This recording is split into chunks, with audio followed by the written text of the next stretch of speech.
A Red Halloween by StephanieSwanQuills.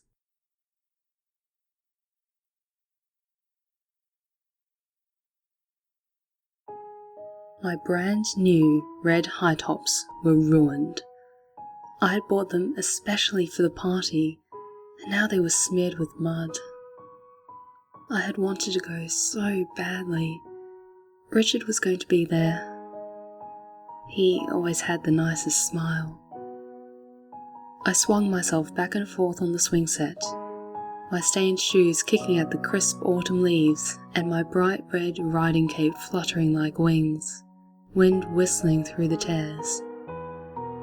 Locks of my long, unkempt blonde hair flopped back and forth against my chest.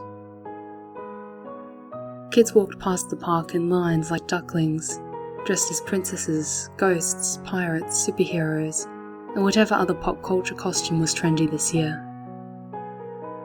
Two girls dressed as Anna and Elsa glanced my way and stopped, looking at me curiously. I waved at them timidly. They waved back. A woman in a witch's hat smiled at them and spoke to them for a moment. The girls pointed at me and grinned. The woman's face froze as she rested her hands on their shoulders. I stopped waving. The witch gave a nervous glance in my direction and hurried her children along. Oh well, guess she didn't like my costume. I looked up at the setting sun, surprised at how much time had passed. My swinging slowed to a stop and I got off. I smoothed down my torn denim skirt and pulled my hood securely over my head. The park gate creaked noisily behind me as it swung closed, and I began to make my way down the street.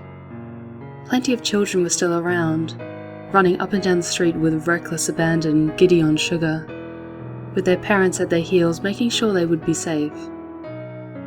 I stepped out of their way, and they ran past me with a giggle. I rested my basket in the crook of my elbow and continued down the pavement towards my house, for a moment of indulgence. Standing outside that white picket fence with clumsy blue flowers felt like a knife was being cruelly twisted within me.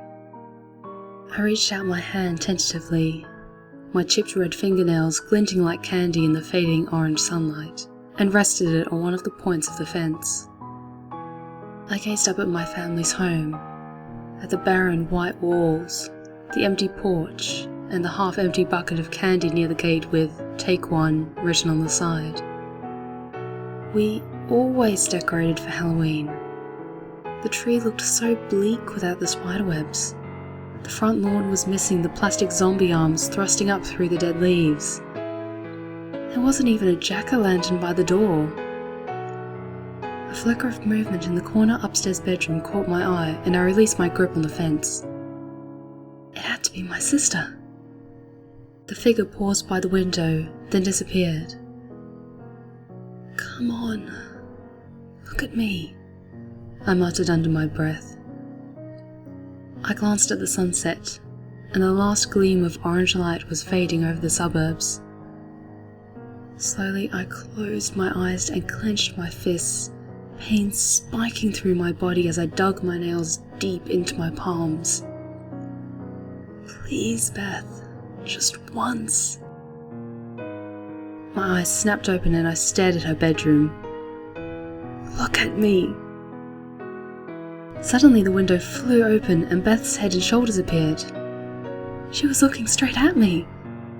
A broken grin crept across my lips and I gazed up at her. She'd cut her hair. Too bad. Hair always looked so nice when it was longer. "What the fuck is wrong with you?" she screamed at me. I leapt back in shock. "Oh, no, wait. Get the fuck away from my house or I'm calling the cops." Lights went on in the rest of our house and our dog, Poppy, began to bark loudly. I ran as fast as I could down the street, Beth's screams echoing in my mind.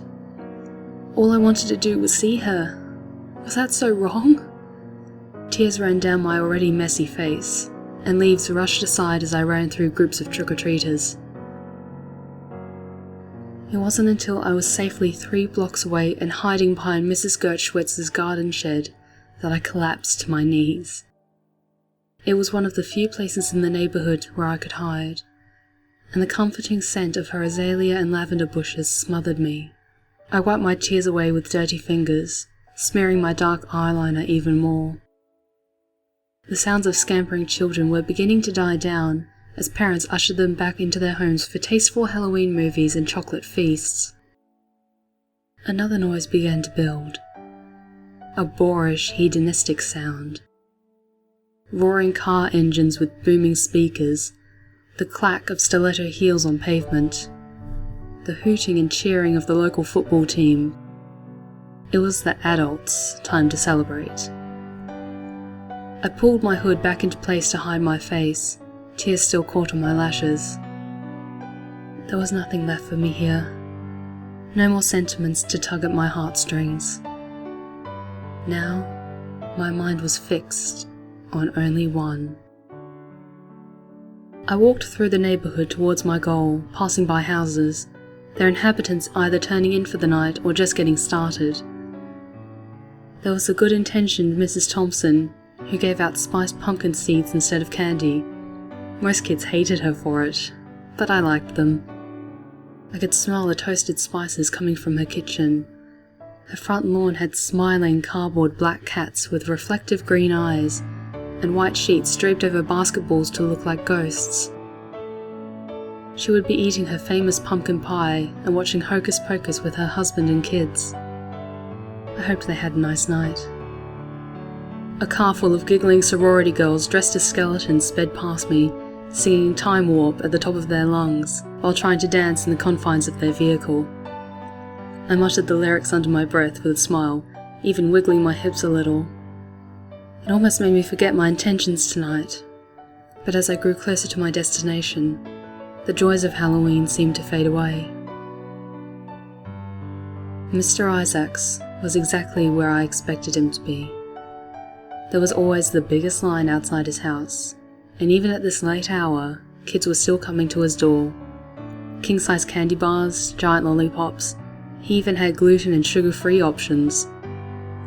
It was now a tradition to visit his lavishly decorated house and to have your photo taken among the numerous painstakingly detailed jack-o'-lanterns. I hid in the large oak tree outside his fence and watched. His dark blonde hair was neatly combed back, rectangular glasses pushed up his nose with his brown eyes glinting behind them. The last group of kids ran down the steps of his porch and met their dad at the white picket fence. He hoisted a girl dressed as a pirate on his shoulders and started to walk away. The kids excitedly checked their bags to see what they got. Mr. Isaacs took the pumpkin full of candy back inside and closed the door. For nearly an hour I sat there in the tree, watching every slight movement inside, while my fingertip traced patterns on the bark. His shadow passed by windows as the lights turned off one room at a time, except for where I supposed his living room was. Another light source danced in that room. I assumed it was the TV. Just then I saw movement along the side of his house. A man in a black cloak and rubber mask, lurking in the shadows. The light from the TV still flickered inside. The sounds turned up loudly. Clever. I disappeared into the darkness and followed him. The clearing in the centre of the woods was the venue for the annual high school Halloween party. But, in order to get to it, one had to walk through nearly half an hour through the dense forest. For some reason, nearly all the senior girls still found a way to hike there in stilettos. It was a rite of passage. If you made it through the woods, you were officially one of the cool kids and would be allowed to stay. I peered out from behind one of the trees and saw the cloaked man, quietly making his way through the underbrush. His tall figure darting in and out of rays of moonlight that shone through sparse patches in the canopy. The two of us listened to the sounds of the forest, the branches groaning in the wind, the booming bass of the distant party, the cracks and shuffles of leaves and twigs under his shoes. I gripped the handle of my wicker basket tighter as I crouched behind a tree. We quickly turned our heads at the sound of laughter. A pretty student dressed as Snow White was talking on her phone as she walked along the path. Her costume looked brand new, snug but not slutty. Her long dark hair was meticulously curled for the occasion. I think she used to be in my English class. She was nice. I'm still about 20 minutes away. Just make sure you have a beer ready for when I get there. She laughed. Well, I'm not alone, am I? I'm talking to you. The man and I remained silent, watching her carefully, leisurely. I could practically sense his thoughts, and my blood began to boil. My nails dug deep into the bark of the tree. Not again, I whispered, my jaw tightening. The girl hung up the phone and put it in her purse. I saw the man move closer, his steps as quiet as possible. Mine was silent. The wind grew stronger, branches above us swaying harder. My red cape flapped around me, the air thickened with the cloying scent of dead leaves and sap. With my teeth bared, I stepped out from behind my tree. Get out! My voice bellowed through the forest. The girl screamed in surprise and ran down the path, disappearing into the night. The man fell backwards and turned to look in my direction. The forest fell silent as he saw me, as though holding its breath. As he pulled off that repulsive rubber wolf's mask, I saw Mr. Isaac's eyes widen with terror. No, that's not possible. I slowly walked towards him, my cape billowing over the forest floor like a bridal train.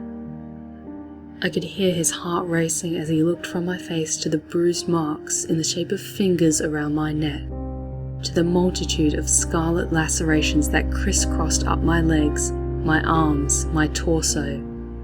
Blood was oozing over my torn black leggings, skirt and band t-shirt. The wind blew back my hood and hair, revealing my once pretty face.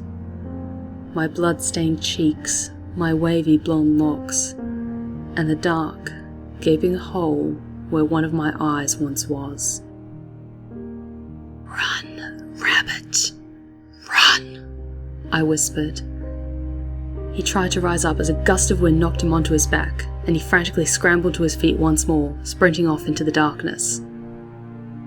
He wouldn't get far. Tracking him was easy, since my feet effortlessly swept over the forest floor, avoiding roots and stones. The frightening sounds of the woods herded the scared little pup exactly where I wanted.